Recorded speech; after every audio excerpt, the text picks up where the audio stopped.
We've been looking for something to kind of fit that niche of taking showers in the wild. And not only a shower, a warm shower. A warm shower, yes.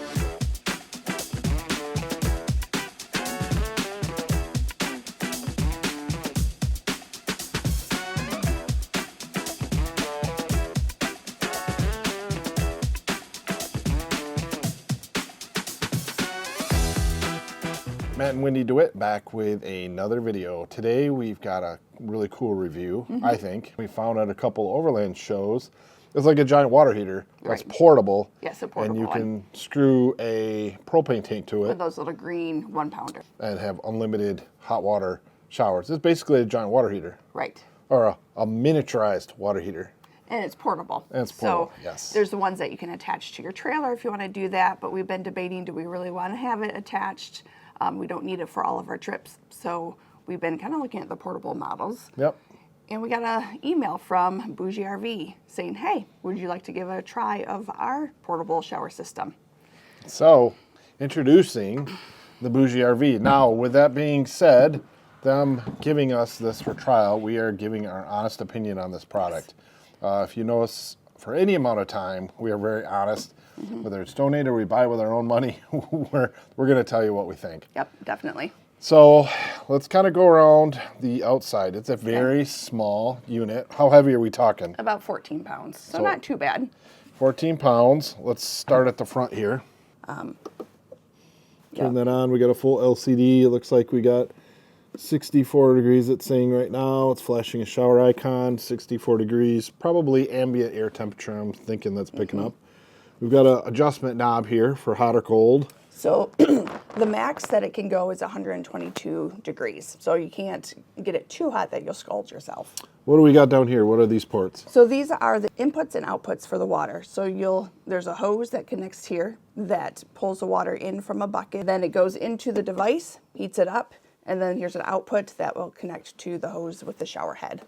So we got a couple of other inputs here too. We've got, what are these three little rubber knobs there? The pump that's bringing the water into the actual device needs to be plugged in to give it some power. So it gets plugged in there. And then this is the plug to actually charge the battery up. So the battery that's in it will run for 65 minutes, constantly being used.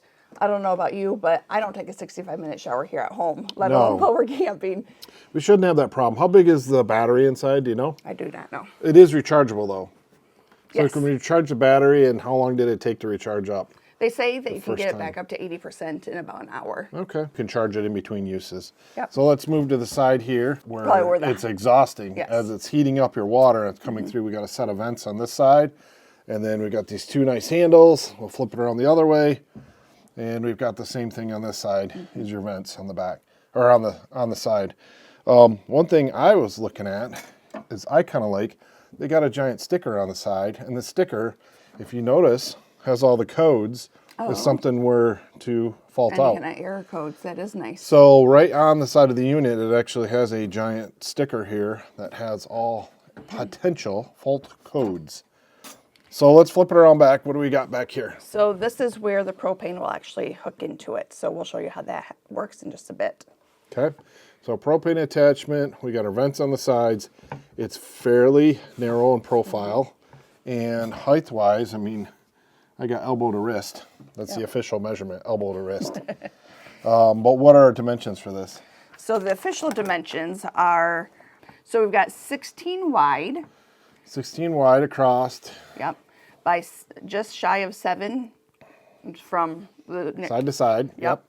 And then about 12 inches tall. Okay. So about a foot tall. Yep. Not bad. Should be pretty compact. I like how square the design is. So it's fairly easy to put away somewhere. I think the things I'm looking at for packing wise in our 4Runner is we're going to want to protect this front face. Yeah, definitely. And then I'm glad that the regulator detaches, because I could see that being another ouch point. It would have been nice if there was a cover to protect that, but we can make do. So. And then there's one other switch on this, on the bottom. Oh, okay. What do we have on the bottom? So there's an on-off switch here. So I guess when you're not camping and you don't need it at all, you can turn it off. But otherwise, if you're doing any recharging or any of that, it does need to be on. And one last spot we didn't talk about is the top. It's just kind of got a pattern there? Yeah. Yep. But there's no Texturized vents pattern. or anything like that. Nope. So I do hear something that kind of rattling around inside. And I think all that is there's some heat deflectors in there. Not anything broken, not anything to worry about. Right. All right, so we're attaching what to this? So to start with, when it arrives, it tells you to charge the battery up. So they have the ability to charge by household AC. Or you got the battery charger here with, I still call it a cigarette plug, but it's... A power plug. I'm still old school. Yeah. All right, so there's 2 different ways that you can charge it. Then it comes with the shower head. And it looks like there's 3 different levels that you can actually have the spray go. So there's just a little thing there. And then on the handle, you can close, if you push that through, that stops the water from flowing. Or you push it forward and it allows the water to flow through the handle. And then you can adjust how fast you have the water moving with this little knob here on the bottom. Nice. And then they do have a little attachment that you can hook to the side of one of these handles so you can mount that on there while you're using the shower. Interesting. So it'll actually go through, the handle would actually go through this hole. Yep. You can mount there and you can just hang it so it's not falling in the dirt or anything. Yep. So what kind of attachment hoses are we got? Are these All full right. silicone rubber? What hoses are we dealing with? Oh, you took them down here and kind of tangled them up together. So the one thing that we both said is we're going to need a bucket or we're going to need something to put all these extra pieces and parts in while we're traveling. All right, so this is the part that's going to suck the water in. So this is the little motor that will go in your bucket of water. This is your pump. Yep. So it does say do not just throw this into a river or like the ocean. Definitely no salt water to this. So they recommend that it's in a bucket of somewhat clean water because it doesn't have a real fine filter to keep any of the silt So out. 12-volt DC pump is right here with a little screen. Do we know we can take the screen off if we get contaminants in it? Yep. It looks like it. Looks like it. So we can unscrew that and we can clean it. So this has a blue end to it. So I like the color coordination. So at the front of this, Looks like quick connect hoses. yep, you remove that little blue tip and just pop that on. And then, as we talked about at the front, there's a little spot here that this plugs into to give that pump power. Then this is the part that will send the water up to the shower head. So again, red to red, makes it easy to know which side goes where. And then the other end of this hose connects to the shower head. And then there's just a screw on. Threads on. Yep. All right. Okay. So let's back this up just a little bit. Let's talk about our regulator end. Okay. Let's grab the regulator. So our regulator just presses in here. And then there's like some wig nut attachments. And they actually recommend putting this on before you put Oh, okay. Oh, that's what I get for not reading directions. But I hold on, think let's take this off. probably so that you don't cause some undue pressure on the inside by trying to screw that on. Yep, I think you're probably right. Oh, you gotta make sure you're pushed in all the way before you start threading this. Otherwise, you're not gonna thread. I can feel that. You know why I know that? Pro tip, they have a sticker on the top with tips. Right near And where it you're says, screwing when it on. installing the regulator assembly, slightly push it in and hold so you can press against the gas inlet connector. Yep. Then turn the nut to tighten it at the same time. So, pro tip, screw on the green tank first.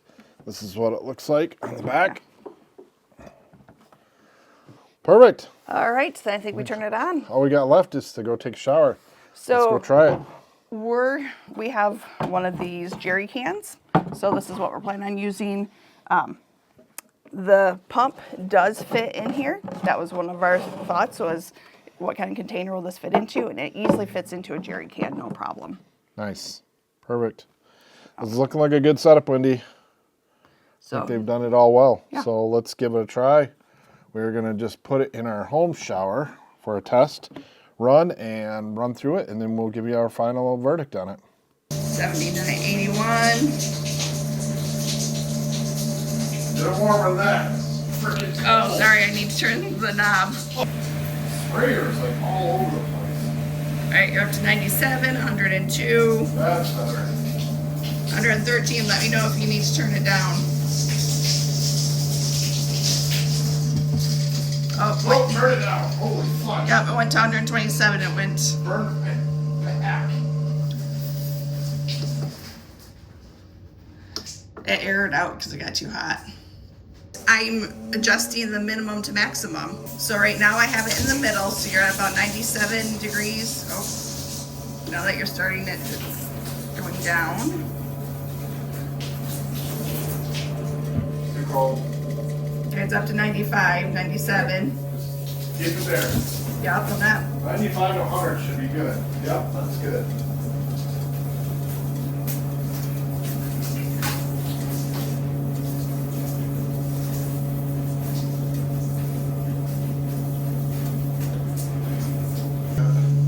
It's at like 88. I'm not adjusting anything because also it's gonna. There we go. Yep, we're good. And we're too cold. Whoa, too cold. It should be coming to you warm soon. Yep, that's good.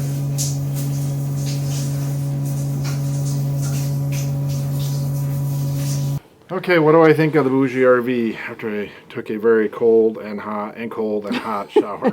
It was very variable, that is for sure. But this head has extremely fine holes. Now you're going to use less water that way. There's an adjustment here for more of a coarse spray, an in-between, and a really, really fine. So the fine work good for just getting your body wet and getting started with your shower. The middle one or the top one is best to rinse off. But you use a lot more water, so you have to be more conservative. These fine holes, they would kind of get clogged up. So I would kind of hold it, get some back pressure, then all of a sudden it would jet out really, really nice. I used 2.5 gallons, the whole brown jug. Right. The problem is, by the time the water fills the whole hose and gets to here and then comes out, and then you're trying to get it warm enough by your hand to actually use it, you used quite a bit of water. Right. Now, once it found its temperature, we found around 95 to 100 was perfect. That was a great temperature for me. You know, a good 7 out of 10. It's there, but it's not quite there. The extra use of water, having the head clog on me over and over was a pain, and then getting the water just right. You're just using a ton of water trying to get the water right. I do like flow control, so you could just turn it on, turn it off, turn it on just quickly. Yeah.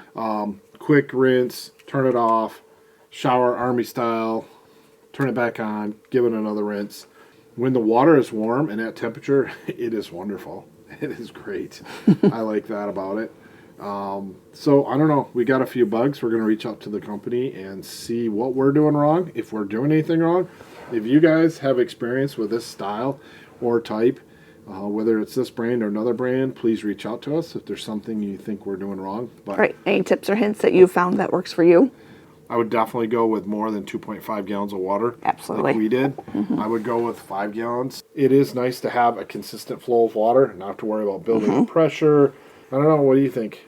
I didn't try it. So the part that I saw was that I didn't mess with the knob at all as far as the temperature control. And I saw it go from like 85 to 115 within like 30 seconds.